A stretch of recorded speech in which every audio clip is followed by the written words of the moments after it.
I'd like to tell you about the strangest secret in the world. Some years ago, the late Nobel Prize-winning Dr. Albert Schweitzer was being interviewed in London, and a reporter asked him, "Doctor, what's wrong with men today?"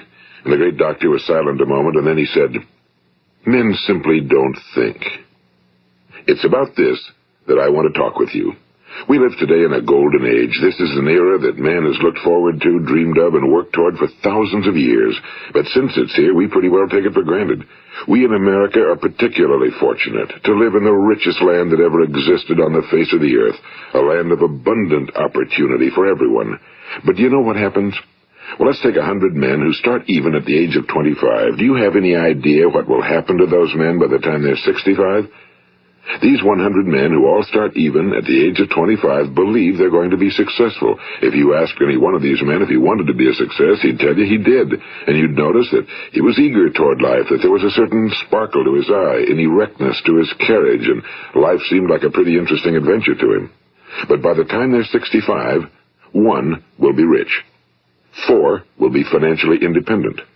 5 will still be working. 54 will be broke. Now think a moment. Out of the 100, only 5 make the grade. Now why do so many fail?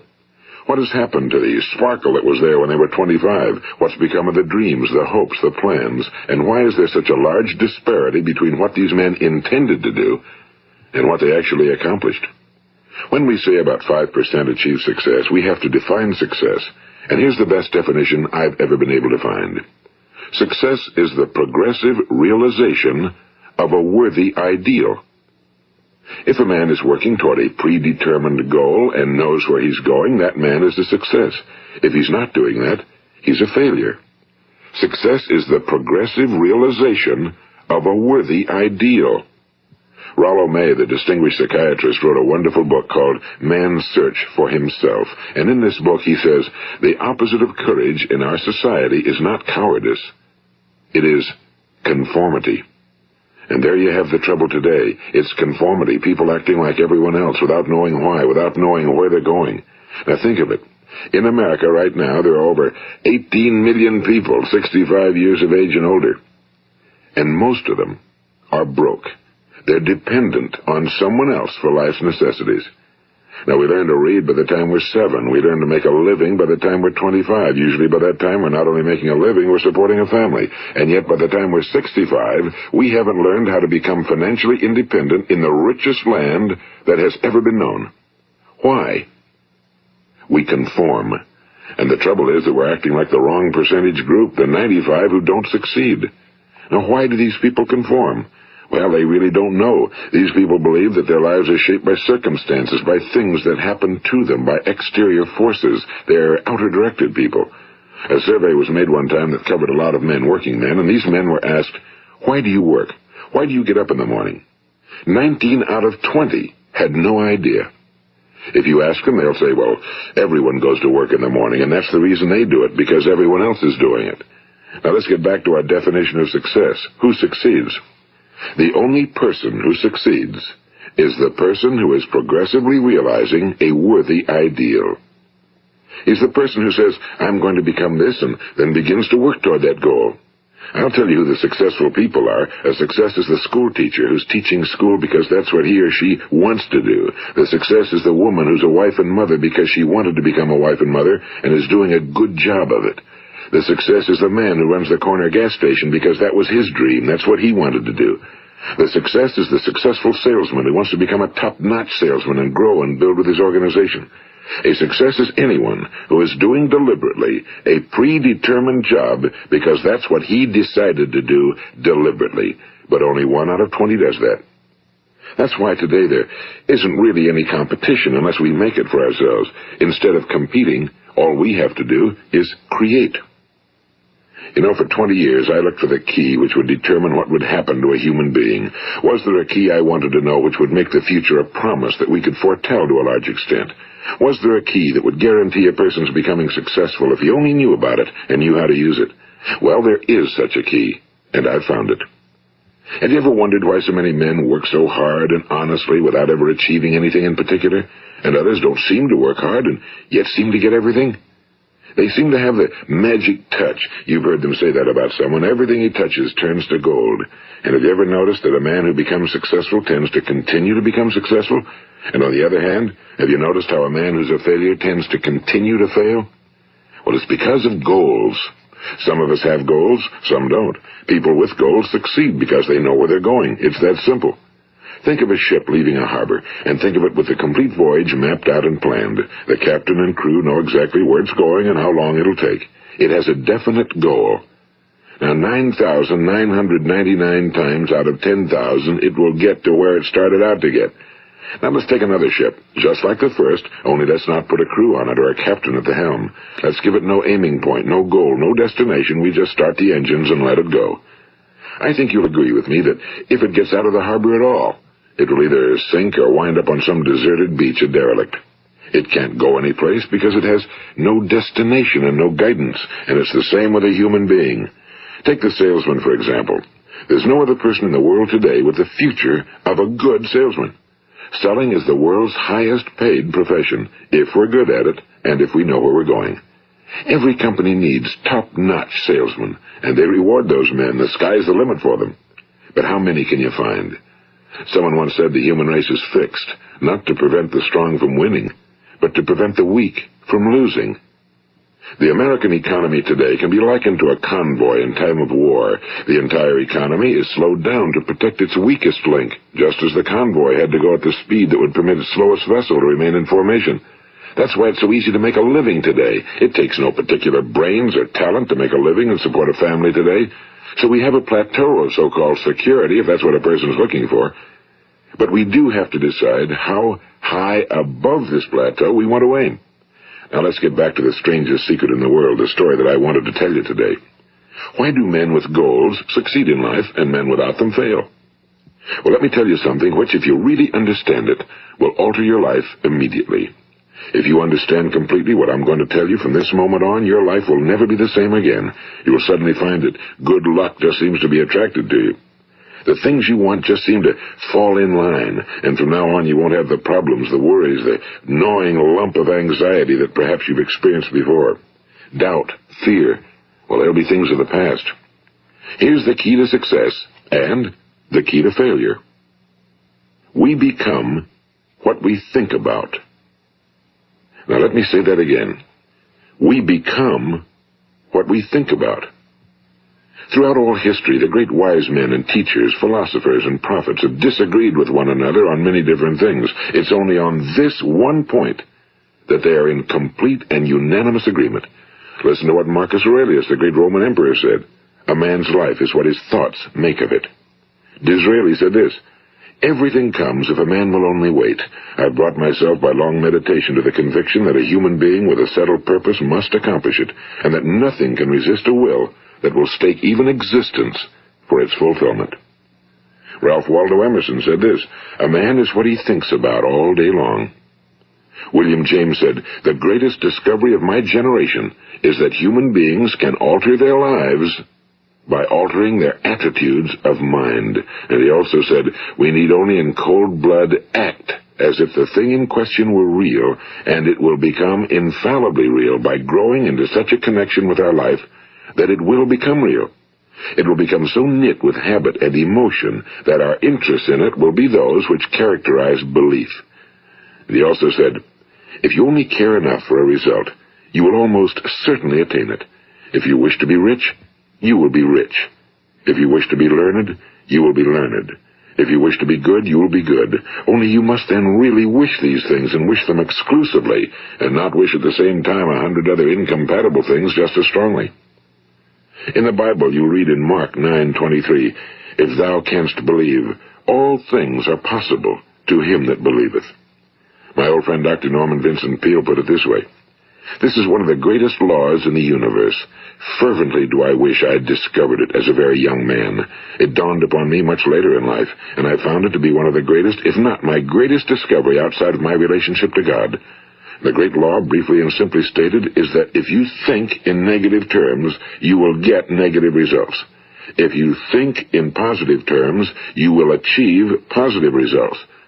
That is the simple fact, he went on to say, which is at the basis of an astonishing law of prosperity and success. In 3 words, believe and succeed. William Shakespeare put it this way: our doubts are traitors and make us lose the good we oft might win by fearing to attempt. George Bernard Shaw said, people are always blaming their circumstances for what they are. I don't believe in circumstances. The people who get on in this world are the people who get up and look for the circumstances they want, and if they can't find them, make them. Well, it's pretty apparent, isn't it? And every person who discovered this for a while believed that he was the first one to work it out. We become what we think about. Now, it stands to reason that a person who's thinking about a concrete and worthwhile goal is going to reach it, because that's what he's thinking about, and we become what we think about. Conversely, the man who has no goal, who doesn't know where he's going, and whose thoughts must therefore be thoughts of confusion and anxiety and fear and worry, becomes what he thinks about.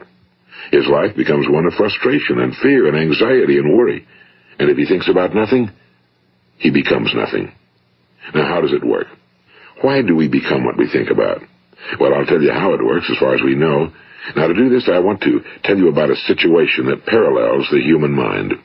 Suppose a farmer has some land, and it's good fertile land. Now, the land gives the farmer a choice. He may plant in that land whatever he chooses. The land doesn't care. It's up to the farmer to make the decision. Now, remember, we're comparing the human mind with the land because the mind, like the land, doesn't care what you plant in it. It will return what you plant, but it doesn't care what you plant. Now let's say that the farmer has 2 seeds in his hand. One is a seed of corn, the other is nightshade, a deadly poison. He digs 2 little holes in the earth and he plants both seeds, one corn, the other nightshade. He covers up the holes, waters, and takes care of the land, and what will happen? Invariably the land will return what's planted. As it's written in the Bible, as ye sow, so shall ye reap. Now remember, the land doesn't care. It'll return poison in just as wonderful abundance as it will corn. So up come the 2 plants, one corn, one poison. Now, the human mind is far more fertile, far more incredible and mysterious than the land, but it works the same way. It doesn't care what we plant. Success, failure. A concrete, worthwhile goal, or confusion. Misunderstanding, fear, anxiety, and so on. But what we plant, it must return to us. You see, the human mind is the last great unexplored continent on Earth. It contains riches beyond our wildest dreams. It will return anything we want to plant. Now, you might say, well, if that's true, why don't people use their minds more? Well, I think they figured out an answer to that one, too. Our mind comes as standard equipment at birth. It's free, and things that are given to us for nothing we place little value on. Things that we pay money for, we value. The paradox is that exactly the reverse is true. Everything that's really worthwhile in life came to us free. Our minds, our souls, our bodies, our hopes, our dreams, our ambitions, our intelligence, our love of family and children and friends and country, all these priceless possessions are free. But the things that cost us money are actually very cheap and can be replaced at any time. A good man can be completely wiped out and make another fortune. He can do that several times. Even if our home burns down, we can rebuild it. But the things we got for nothing, we can never replace. The human mind isn't used because we take it for granted. Familiarity breeds contempt. It can do any kind of job we assign to it, but generally speaking, we use it for little jobs instead of big, important ones. Universities have proved that most of us are operating on about 10% or less of our abilities. So decide now, what is it you want? Plant your goal in your mind. It's the most important decision you'll ever make in your entire life. What is it you want? Do you want to be an outstanding salesman? A better worker at your particular job? Do you want to go places in your company? In your community? Do you want to get rich? All you've got to do is plant that seed in your mind, care for it, work steadily toward your goal, and it will become a reality. It not only will, there's no way that it cannot. You see, that's a law, like the laws of Sir Isaac Newton, the laws of gravity. If you get on top of a building and jump off, you'll always go down. You'll never go up, and it's the same with all the other laws of nature. They always work. They're inflexible. Think about your goal in a relaxed, positive way. Picture yourself in your mind's eye as having already achieved this goal. See yourself doing the things you will be doing when you've reached your goal. Ours has been called the phenobarbital age, the age of ulcers and nervous breakdowns and tranquilizers. At a time when medical research has raised us to a new plateau of good health and longevity, far too many of us worry ourselves into an early grave trying to cope with things in our own little personal ways without learning a few great laws that will take care of everything for us. These things we bring on ourselves through our habitual way of thinking. Every one of us is the sum total of his own thoughts. He is where he is because that's exactly where he really wants to be, whether he'll admit that or not. Each of us must live off the fruit of his thoughts in the future, because what you think today and tomorrow, next month and next year, will mold your life and determine your future. You're guided by your mind. I remember one time I was driving through eastern Arizona, and I saw one of those giant earth-moving machines roaring along the road at about 35 miles an hour with what looked like 30 tons of dirt in it. A tremendous, incredible machine, and there was a little man perched way up on top with the wheel in his hands guiding it. And as I drove along, I was struck by the similarity of that machine to the human mind. Just suppose you're sitting at the controls of such a vast source of energy. Are you going to sit back and fold your arms and let it run itself into a ditch? Or are you going to keep both hands firmly on the wheel and control and direct this power to a specific, worthwhile purpose? It's up to you. You're in the driver's seat. You see, the very law that gives us success is a two-edged sword. We must control our thinking. The same rule that can lead a man to a life of success, wealth, happiness, and all the things he ever dreamed of for himself and his family. That very same law can lead him into the gutter. It's all in how he uses it, for good or for bad. This is the strangest secret in the world. Now, why do I say it's strange, and why do I call it a secret? Actually, it isn't a secret at all. It was first promulgated by some of the earliest wise men, and it appears again and again throughout the Bible, but very few people have learned it, understand it.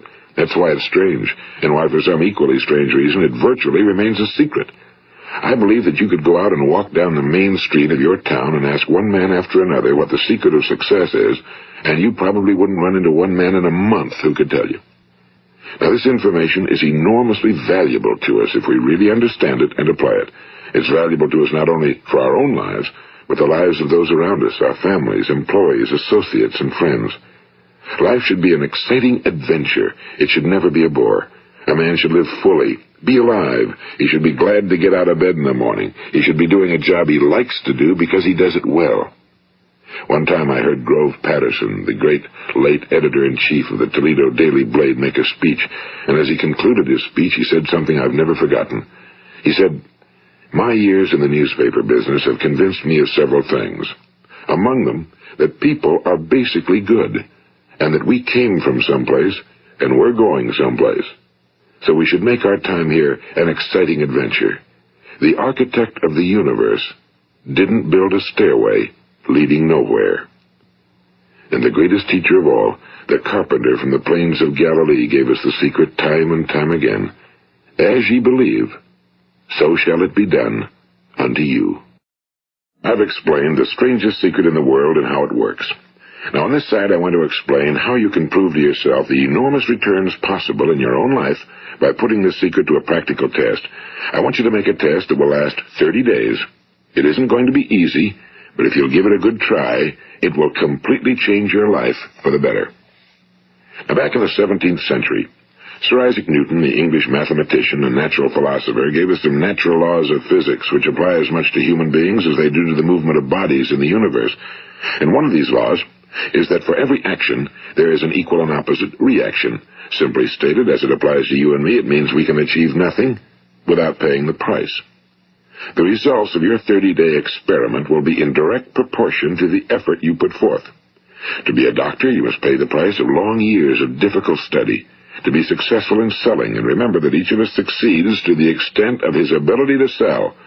Selling our families on our ideas, selling education in schools, selling our children on the advantages of living the good and honest life, selling our associates and employees on the importance of being exceptional people.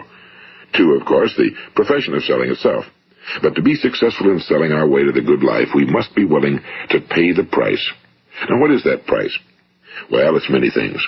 First, it's understanding emotionally, as well as intellectually, that we literally become what we think about, that we must control our thoughts if we're to control our lives. It's understanding fully that as ye sow, so shall ye reap.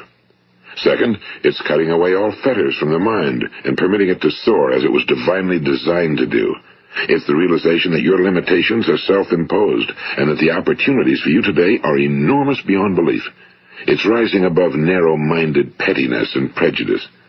And third, it's using all your courage to force yourself to think positively on your own problem, to set a definite and clearly defined goal for yourself, to let your marvelous mind think about your goal from all possible angles, to let your imagination speculate freely upon many different possible solutions, to refuse to believe that there are any circumstances sufficiently strong to defeat you in the accomplishment of your purpose, to act promptly and decisively when your course is clear, and to keep constantly aware of the fact that you are, at this moment, standing in the middle of your own acres of diamonds, as Russell Conwell used to point out. And fourth, save at least 10% of every dollar you earn. It's also remembering that no matter what your present job, it has enormous possibilities, if you're willing to pay the price. Now let's just go over the important points in the price each of us must pay to achieve the wonderful life that can be ours. It is, of course, worth any price. 1. You will become what you think about. 2. Remember the word imagination and let your mind begin to soar. 3. Courage. Concentrate on your goal every day. 4. Save 10% of what you earn. And 5. Action. Ideas are worthless unless we act on them. Now, I'll try to outline the 30-day test I want you to make. Keep in mind that you have nothing to lose by making this test and everything you could possibly want to gain. There are 2 things that may be said of everyone. Each of us wants something, and each of us is afraid of something. I want you to write on a card what it is you want more than anything else. It may be more money. Perhaps you'd like to double your income or make a specific amount of money. It may be a beautiful home. It may be success at your job. It may be a particular position in life. It could be a more harmonious family. Each of us wants something. Now write down on your card specifically what it is you want. Make sure it's a single goal and clearly defined. You needn't show it to anyone, but carry it with you so that you can look at it several times a day. Think about it in a cheerful, relaxed, positive way each morning when you get up, and immediately you have something to work for, something to get out of bed for, something to live for. Look at it every chance you get during the day and just before going to bed at night. And as you look at it, remember that you must become what you think about, and since you're thinking about your goal, you realize that soon it will be yours. In fact, it's yours really the moment you write it down and begin to think about it. Look at the abundance all around you as you go about your daily business. You have as much right to this abundance as any other living creature. It's yours for the asking. Now we come to the difficult part. Difficult because it means the formation of what is probably a brand new habit, and new habits are not easily formed. Once formed, however, it will follow you for the rest of your life. Stop thinking about what it is you fear. Each time a fearful or negative thought comes into your consciousness, replace it with a mental picture of your positive and worthwhile goal. And there will come times when you'll feel like giving up. It's easier for a human being to think negatively than positively. That's why only 5% are successful. You must begin now to place yourself in that group. For 30 days, you must take control of your mind. It will think about only what you permit it to think about. Each day for this 30-day test, do more than you have to do. In addition to maintaining a cheerful, positive outlook, give of yourself more than you've ever done before. Do this knowing that your returns in life must be in direct proportion to what you give. The moment you decide on a goal to work toward, you're immediately a successful person. You are then in that rare and successful category of people who know where they're going. Out of every 100 people, you belong to the top 5. Don't concern yourself too much with how you're going to achieve your goal. Leave that completely to a power greater than yourself. All you have to do is know where you're going. The answers will come to you of their own accord and at the right time. Remember these words from the Sermon on the Mount, and remember them well.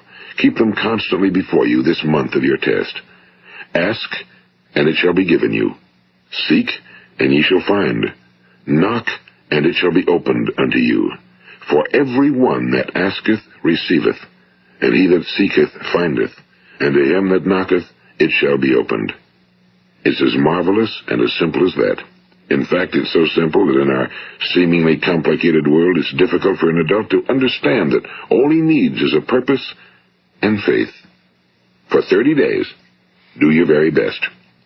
If you're a salesman, go at it as you've never done before, not in a hectic fashion, but with the calm, cheerful assurance that time well spent will give you the abundance in return you deserve and want. If you're a homemaker, devote your 30-day test to completely giving of yourself without thinking about receiving anything in return, and you'll be amazed at the difference it makes in your life. No matter what your job, do it as you've never done it before for 30 days. And if you've kept your goal before you every day, you'll wonder and marvel at this new life you've found. Dorothea Brand, the outstanding editor and writer, discovered it for herself and tells about it in her fine book, Wake Up and Live.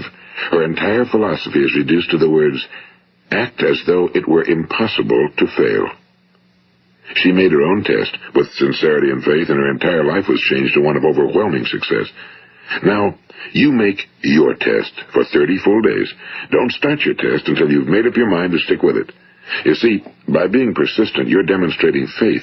Persistence is simply another word for faith. If you didn't have faith, you'd never persist. If you should fail during your first 30 days, by that I mean suddenly find yourself overwhelmed by negative thoughts, you've got to start over again from that point and go 30 more days. Gradually, your new habit will form until you find yourself one of that wonderful minority to whom virtually nothing is impossible. And don't forget the card. It's vitally important as you begin this new way of living. On one side of the card, write your goal, whatever it may be.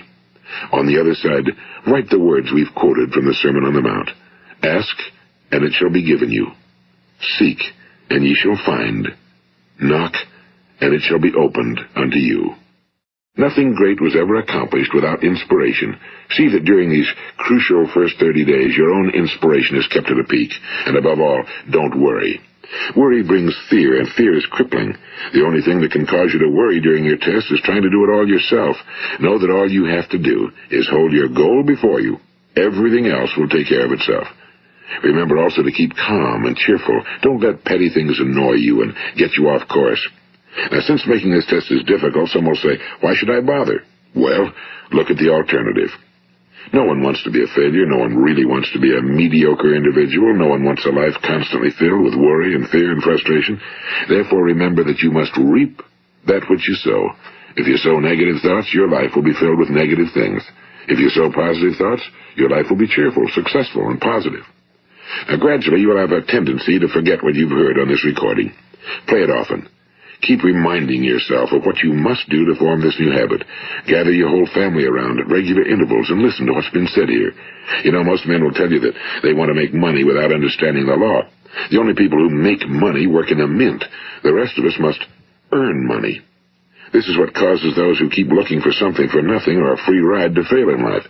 The only way to earn money is by providing people with services or products which are needed and useful. We exchange our time and our product or service for the other man's money. Therefore, the law is that our financial return will be in direct proportion to our service. Now, success is not the result of making money. Making money is the result of success, and success is in direct proportion to our service. Most people have this law backwards. They believe that you're successful if you earn a lot of money. The truth is that you can only earn money after you're successful. It's like the story of the man who sat in front of the stove and said to it, "Give me heat, and then I'll add the wood." How many men and women do you know, or do you suppose there are today, who take the same attitude toward life? There are millions. We've got to put the fuel in before we can expect heat. Likewise, we've got to be of service first before we can expect money. Don't concern yourself with the money. Be of service, build, work, dream, create. Do this, and you'll find there's no limit to the prosperity and abundance that will come to you. Prosperity, you know, is founded upon a law of mutual exchange. Any person who contributes to prosperity must prosper in turn himself. Sometimes the return will not come from those you serve, but it must come to you from someplace, because that's the law. For every action, there is an equal and opposite reaction. As you go daily through your 30-day test period, remember that your success will always be measured by the quality and quantity of service you render, and money is a yardstick for measuring this service. No man can get rich himself unless he enriches others. Now, there are no exceptions to a law. You can drive down any street in America and from your car estimate the service that's being rendered by the people living on that street. Had you ever thought of this yardstick before? It's interesting. Some, like ministers and priests and other devoted people, measure their returns in the realm of the spiritual, but again, their returns are equal to their service. Once this law is fully understood, any thinking person can tell his own fortune. If he wants more, he must be of more service to those from whom he receives his return. If he wants less, he has only to reduce his service. This is the price you must pay for what you want.